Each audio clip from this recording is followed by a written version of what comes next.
Now, it's time for the Coach Penny Hardaway Show, presented by Cook's Pest Control. The show is also supported by AutoZone. From parts to helpful advice, AutoZone has everything you need to get in the zone. AutoZone, Chick-fil-A, Eat More Chicken, your Memphis Toyota dealers, Toyota, Let's Go Places, the Tennessee Lottery, and Subway. Make it what you want.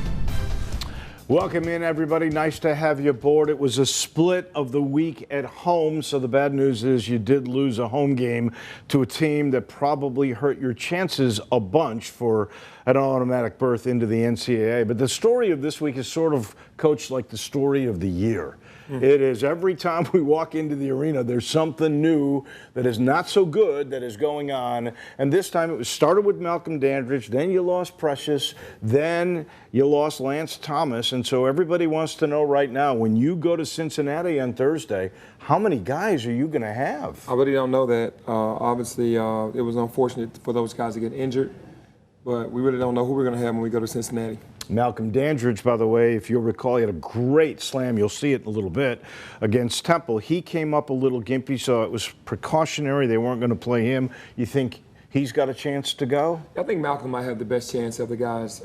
He and Lance. I don't know about Precious right now, but those two guys might have the best chance. Malcolm just needed rest, feeling an ailment after that same dunk in that game, and we gave him that game to get his knee better. And Lance, I think, was just cramps. So Lance was cramps. Precious, I know they worked on him. Kevin Olds was working on his back before the game. You said he hadn't practiced that much. So he's really kind of banged up. What's the story with him? Hip, back, what is it? Yeah, it's both, hip and back. We don't know how far this is going to go or how long this is going to go. He's been getting treatment every day. And like we said, we've held him out of a couple of practices over the last week or two. So, you know, we won't know until tomorrow. Oh, well, we'll find that out for sure, and we'll all let you know as the week progresses. In the meantime, I know this one hurt. I've been around you for a long time. I know when one really gets to your soul, and this one, I think, really hurts you, the loss to USF. Well, it's a game that you can't lose at home. But, you know, the guys are young. You can't get in their head that everything is desperate right now and that you got to protect home court. And when the game starts off slow like it did the last game, you can kind of tell that we needed to break that rhythm, and we just never did until the very last seconds or minutes of the game when we tied the game up. But other than that, they pretty much had control of the entire game. Started with foul trouble, and we kept the turnovers down, but we just kept letting them get to where they wanted to get to in our building. Well, foul trouble. It was a crazy called game, that's for sure. So here's what's coming up on the Penny Hardaway TV show. We will show you the loss, but we begin the week with Temple, and that was a good game. Looked like the Tigers were really getting into a good rhythm. A little bit after the ball games, plenty still to come your way with Inside Access and the Cook's Pest Control Player of the Week. And then we'll look at the AutoZone road ahead, which is truly on the road. Back in a minute. We're just underway on the Penny Hardaway TV show.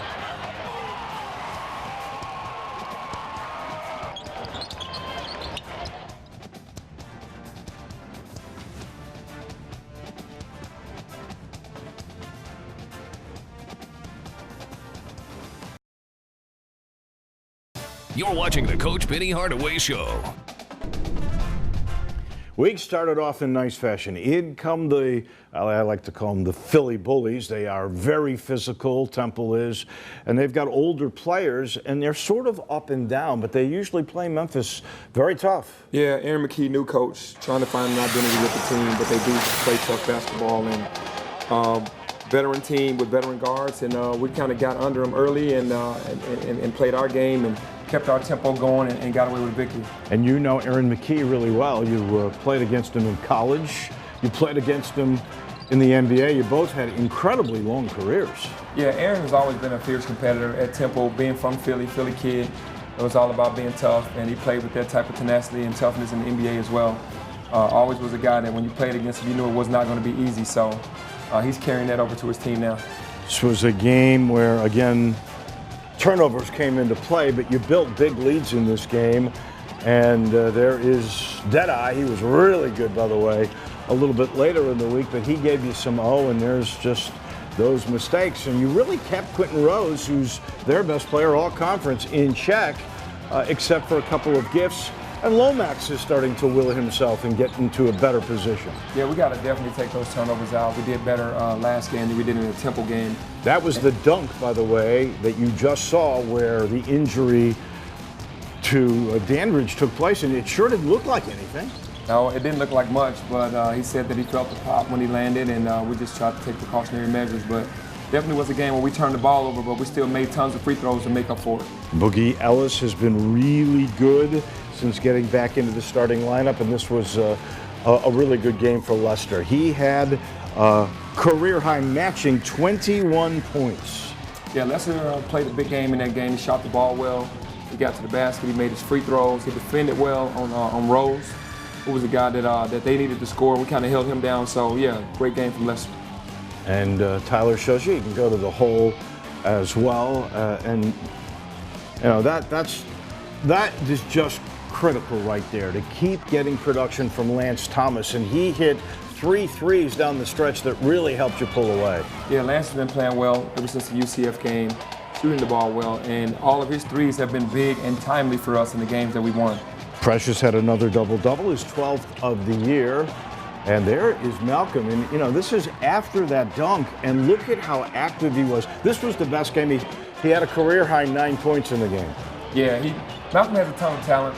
It's just coming back off the injury. He's going to have ailments some games and some days. And it just depends on how he responds to those ailments as he's going through practice and going through the games. Look at that move. And he told me himself after the game, he goes, I'm still not 100%. There's a lot of upside for him. Quentin Rose tries to keep his team in this game. You led by 18 in the second half at one point, but those kinds of shots absolutely kept the Owls at bay. Yeah, we pushed away, made shots, made 11 threes in that game, and I think it was definitely 11 threes, and we played good basketball and pushed away from a team, a game that we didn't have to fight for our lives at the end of the game. And again, defensively, you guys outstanding. You controlled the boards, and you held them to 35% field goal. Yeah, that's been a common theme for us all year, you know, with the exception of a couple games where we've held teams to a really good low percentage from shooting from the field. And, you know, we have to continue to do that if we're going to finish strong. There's Lance's final 3 of the game, and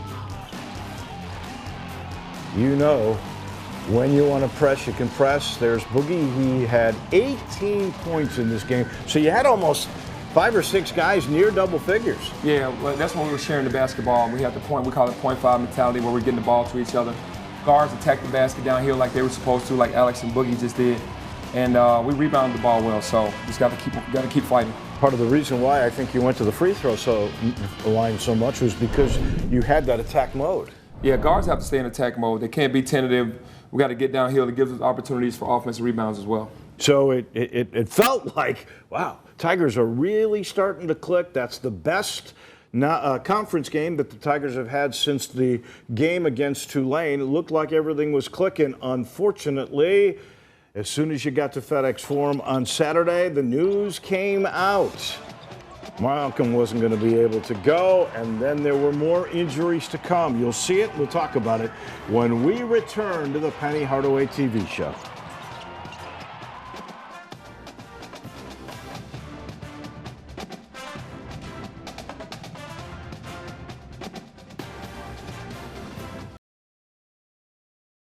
You're watching the Coach Penny Hardaway Show. So the Tigers were really rolling. They'd won 3 in a row, a couple without DJ Jeffries, and they have so much to play for here. A win would have meant 1 game behind folks in the American Athletic Conference at the top. You'd have had 4th place all to yourself. All these other teams are falling by the wayside, but there you see it. 2 critical guys not playing, and there was more to come. You had no front line by the end of this game. Yeah, it's just unfortunate about injuries. DJ going down, being out 4 to 6 weeks. Malcolm taking the game off. And then they have injuries to Precious and to Lance. Like you said, we had all guards on the floor at the end of the game. So Precious scores the first 3 times he has the ball inside. Look at the power moves. He knows what he's going to do. Nobody can stop him inside. Coach, did he get hurt somewhere in this stretch, maybe early? Looks fine there, right? He doesn't go inside again. He starts taking threes. Yeah, no, he never got injured. That's just the style of game that he wanted to play. He went inside, and then now he was trying to show his outside game, and it just wasn't working. And this kind of reminded me of the way he ripped that ball away. What happened in Tennessee, didn't get it to go, but there is Lance Thomas. And Lance was playing hard the whole game. But you mentioned, yeah, this USF team, which had won their last 2 games comfortably, is starting to come on. Isaiah Maurice getting more minutes because of the injuries. Tyler Harris is amazing. He scored 17 points both games against the Bulls. Yeah, you know, they're veteran guards. We knew it was going to be tough playing against our young guys, but we're at home. Should have took a different approach than what we did. We didn't have any energy, and it just didn't bode well for us as the game went on. But Tyler Harris has been playing great. Alex is starting to play defense the way that we know that he knows how. And we just got to continue that, man, to finish the season strong. It is always something to me that guys just feel comfortable playing other people, and I'd like to see more of that from Damian Ball, because he can be a load inside. He's also an excellent rebounder to go with his defense. Yeah, Damian is a guy that does a lot of things well for us. Like you said, we need him to rebound. We need him to attack the basket like that, guard the other team's best player. You know, he just has to continue to learn. These are freshmen that are learning on the fly, and you got to give them a little time. But, you know, give credit to South Florida. They made shots. I give credit to Quincy Redoux, because he really is a very good player. Normally a 24% three-point shooter. He went crazy from the outside. 14 for Boogie Ellis, who continues, as you started him and put him on the ball, he's just starting to flourish. Yeah, you know, Boogie's has definitely come out of his slump and is playing really good basketball. We just have to, you know, stay consistent and keep teaching these freshmen, because they are freshmen. And like I said, experience is their best teacher, and just need them to keep working hard. Lester Quinones always does the dirty work, but this is a team that averaged in conference play under 6 threes a game, and they got hot, and that just sometimes happens. Yeah, well, yeah, they did get hot, because you could see those threes were contested. They weren't wide open, and that made them. You know, it was just their night. They decided they were going to attack the ball, and they started this kid, a catcher, who hadn't even played against Memphis the last time. Harris keeps saying, now you fall way behind in this game after there's no Lance, after there's no Precious, and you're going to see a little bit of 4-point play. You attack the rim, you start hitting some threes. Lomax and Boogie go crazy. You can see the physical play, and here's where Precious goes down, and it looked like it was the hip and the lower back. Yeah, Precious is a tough kid. You know, he's been going through a ton of minutes, or getting a lot of minutes on the court, and for that injury that happened at that time was really costly for us. And that was casting out on the big three. But here's where Lomax comes back, and you're going to erase a deficit and tie this game up with 1.5 minutes to go. Yeah, we got back to a tie, and we gave up 2 layups at the end of the game. Is really what you can't do. I was really worried harder there, because it looked like he couldn't put you in his left leg, but it was just cramps, thank goodness. And there's Boogie with the 4-point play. There's Lomax, who hit 2 big threes down the stretch. Yeah, 2 huge threes by Alo. All the shots that were made from Tyler, the Boogie to Alo were huge shots, but you can't give up a layup at the end of the game. Well, and South Florida did it twice. This is their best player, David Collins, over 1,000 points in his career. And he's a guy that'll be back next year. He's just a junior, and USF surprises all of us with this W. And, you know, they're still under 500 on the year. Memphis had beaten them in Tampa, but they paid you back. Yeah, injuries with also the guys not coming out and really just punching first and keep punching. Let a veteran team stay around long enough, then you give them an opportunity to win. And the shots that they made at the end were tough shots, but you let them hang around to be able to win the game on your floor. Yeah. That's not good. Time for the Cook's Pest Control Player of this week. And this time, it is Boogie. 18 points, 3 assists, and a steal against Temple.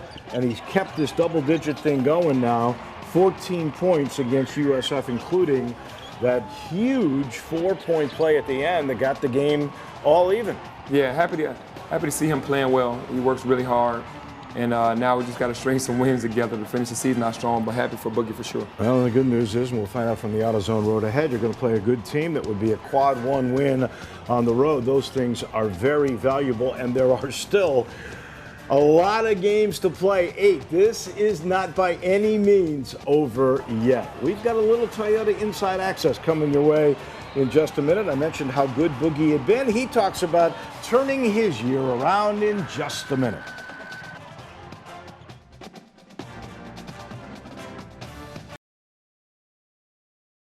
You're watching the Coach Penny Hardaway Show. Time for a little Toyota Inside Access. Boogie Ellis started the conference year 0 for his first 17. Now he's had double figures 4 of the last 5 games, and the freshman talks about the turnaround. Up top, Boogie Ellis. He'll fire a 3.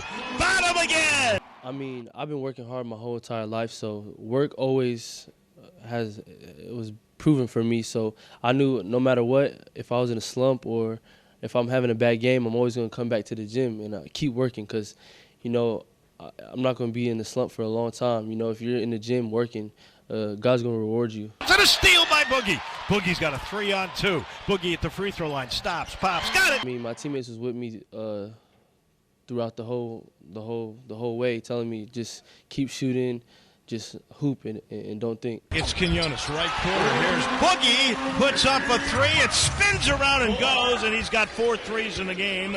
Back to Boogie, deep, left side. Got it! That's 6 in the half! I mean, I just took it upon myself. You know, this is what I love to do, you know. And for a while, I wasn't playing with that smile that I usually play with. So going on here on now, I'm trying to play with my smile, you know, just have fun with it. Coach, it is not easy when you start off 0 for 17. How did he turn this around? Well, Boogie's the hardest worker on the team. If you hear the ball bouncing in the gym, with the doors closed, you open it up, it's going to be him. So I knew he would shoot himself out of it, you know, even though he was in a slump. I knew it was going to work well for him because he works so hard. And you've really done a good job of making this fun, even though there have been some down moments with him. Even though he was down, told him to keep smiling. You're not going to get out of the slump frowning and being upset. Just smile and have fun, and he came out of his slump. And I got a feeling that's your message now for the rest of the year. It's not over yet. 8 games to play. 2 of them are on the road. In fact, the AutoZone road ahead. We talk about it in a minute.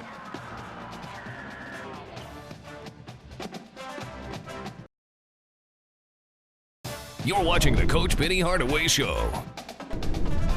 The AutoZone road ahead, truly on the road. 6 o'clock Thursday, mark it down. The Tigers and the Bearcats, really, that's the best rivalry now, and the Tigers haven't won there since 2008.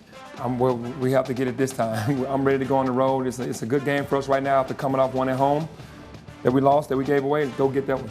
And then back on the road right after Valentine's Day, we head to UConn. That's a Sunday matinee in Hartford at 2 p.m.